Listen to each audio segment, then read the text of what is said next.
వాగర్ధావివ సంపృక్తౌ వాగర్ధ ప్రతిపత్తయే జగతః పితరౌ వందే పార్వతీ పరమేశ్వరౌ.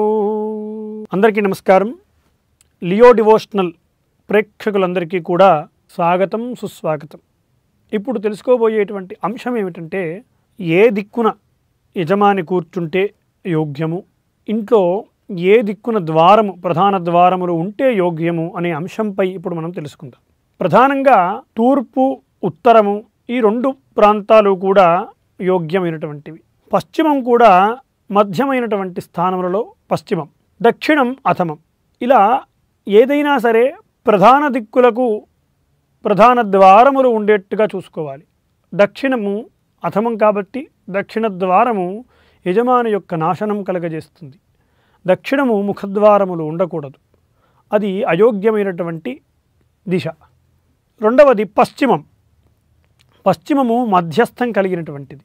పశ్చిమంలో ఉండట యోగ్యమే. పశ్చిమంలో ఉండటం ద్వారా ఎటువంటి అయోగ్యములు కలగవు. కానీ ఉత్తరము లేదా తూర్పు ఈ రెండూ కూడా ఉచ్చమైనటువంటి స్థానాలు. తూర్పు, ఉత్తరము ఉన్నటువంటి ప్రధాన ముఖద్వారాలు అనేకమైనటువంటి ఐశ్వర్య ప్రాప్తిని కలగజేస్తాయి. ఆ స్థానములో అపారమైనటువంటి విజయాలను కలగజేస్తాయి.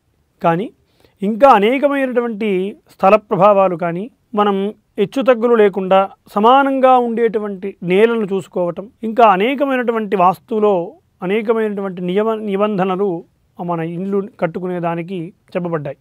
కానీ ముఖ్యంగా దిశ విషయానికి వస్తే ఉత్తరం అనేది దేవతాక్షేత్రం. సాయం సంధ్యా సమయంలో అర్ఘ్యమును కూడా, ఒక బ్రాహ్మణుడు అర్ఘ్యమును వదిలేది కూడా ఉత్తరం వైపే. ఉత్తరములో ప్రదోషకాలంలో దేవతలందరూ కూడా ఉత్తరాన ఉండి పరమేశ్వరుని అర్చిస్తారు అనేటువంటిది నానుడి.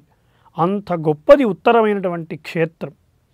ఈ ఉత్తర క్షేత్రంలో శివుని యొక్క పానవట్టం కూడా, మీరు గమనిస్తారో లేదో, శివుని యొక్క పానవట్టం ఉత్తరం వైపే ఉంటుంది. అంటే ఉత్తరము అంత యోగ్యమైనటువంటి స్థితి. అది దేవతా క్షేత్రము కనుక ఉత్తరము ముఖద్వారమై ఉన్నటువంటి ఇల్లులు అన్నీ కూడా, ఆ యొక్క గృహాలన్నీ కూడా దైవికమైనటువంటి వృద్ధిని పొంది అందులో చేసేటువంటి కర్మలన్నీ కూడా ప్రజా ఉపయోగాన్ని చేకూర్చేవి, లోకానికి ఉపకారం చేకూర్చేవై ఉంటాయి. కనుక అలాంటి ముఖద్వారాలు యజమానికి యోగ్యాన్ని కలగజేస్తాయి. వ్యాపారస్తులు, ముఖ్యంగా వ్యాపారమును చేసేటువంటి వారు, ఆఫీసులు కానీ ఇత్యాది గృహముల యందు వ్యాపారములు చేసేటువంటి వారు ఉత్తరముఖంగా కూర్చొని వారి పాలన చేయడం ద్వారా రాజ్యస్థానాన్ని పొందుతారు.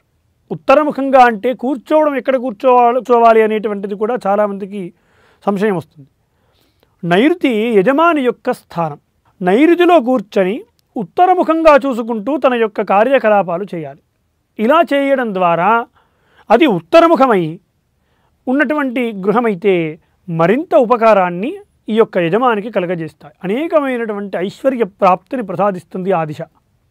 రెండవది ఈశాన్యం. ఉత్తర ఈశాన్యంలో ఉండేటువంటి ముఖద్వారము కూడా సంపూర్ణమైనటువంటి దైవిక యోగాన్ని ప్రసాదిస్తుంది. ఇక తూర్పు విషయానికి వస్తే, తూర్పు ఈశాన్యంలో ఉండేటువంటి ముఖద్వారము ఐశ్వర్య ప్రాప్తిని, వంశాభివృద్ధిని, కీర్తి ప్రతిష్టలను అనుగ్రహిస్తుంది. తూర్పు వైపు ప్రధాన ద్వారము ఉన్న వ్యాపారస్తులు ముఖ్యంగా ఉత్తరముఖాన్ని చూడడం యోగ్యం. అలా చేయడం, ఉత్తరము వ్యాపార రాజ్యస్థానం కనుక వ్యాపారములో ఉత్తీర్ణము పొందాలి, అఖండ ప్రజాదరణ పొందాలి అనుకునేటువంటి వారు ఉత్తరమును చూడడం యోగ్యం. ఉత్తరమును చూస్తూ పాలన చేయడం గొప్పది. ఇక ఉద్యోగస్తులు లేదా సకర్మలను ఆచరించుకునేటువంటి వారు, స్వవృత్తులు కలిగినటువంటి వారందరూ కూడా తూర్పు ముఖము కలిగిన, ఉత్తరముఖము కలిగిన తూర్పును చూస్తూ వారి యొక్క పాలన చేసుకోవడం అపారమైనటువంటి ఐశ్వర్య ప్రాప్తిని కలగజేస్తుంది. స్వకర్మ చేసుకునేటువంటి వారందరూ కూడా తూర్పు ముఖంగా కూర్చుకొని వారి పాలనను చేసుకోవడం ధర్మపరమైనటువంటిది, యోగ్యపరమైనటువంటిది. ఇలా చేయడం ద్వారా సంపూర్ణమైనటువంటి ఐశ్వర్య ప్రాప్తి కలుగుతుంది. ఏ రకంగానూ పశ్చిమం కానీ దక్షిణం కానీ చూడకుండా చూసుకోవాలి. రెండవది దేవతలు, మన ఇంట్లో పెట్టుకునేటువంటి భగవంతుణ్ణి ఉత్తరము చూసే విధంగా పెట్టుకొని మనము తూర్పు ముఖంగా చూసుకునేటట్టయితే ఉత్తరముఖంగా భగవంతుణ్ణి పెట్టవచ్చు. కానీ ఉత్తరాన భగవంతుణ్ణి పెట్టి దక్షిణముఖంగా భగవంతుణ్ణి పెట్టకూడదు. ఇది నియమం.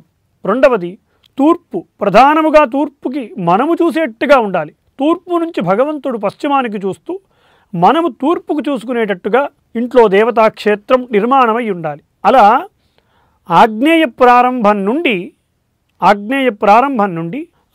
ఉత్తర ప్రారంభం వాయవ్యం ప్రారంభం వరకు కూడా ఈ దిశల్లో ఎక్కడైనా సరే దేవతాక్షేత్రమును ఏర్పాటు చేసుకోవచ్చు. ఇలా చేసుకొని మనం పూజించడం ద్వారా సంపూర్ణమైనటువంటి భగవంతుని యొక్క అనుగ్రహం మనకు కలుగుతుంది అనేది ఆ స్థానము వలన. అలా చేయడం ద్వారా స్థానము కూడా పవిత్రత కలిగి స్థానముకు కూడా బలం ఏర్పడి మనము చేసేటువంటి ప్రతి కర్మలోనూ ఆ ఫలితం మనకు అనుగ్రహిస్తుంది. ఇది గమనించాల్సినటువంటి విషయం. నమస్కారం. ఇలాంటి ఇంట్రెస్టింగ్ వీడియోస్ కోసం తప్పకుండా మా ఛానల్ని సబ్స్క్రైబ్ చేయండి.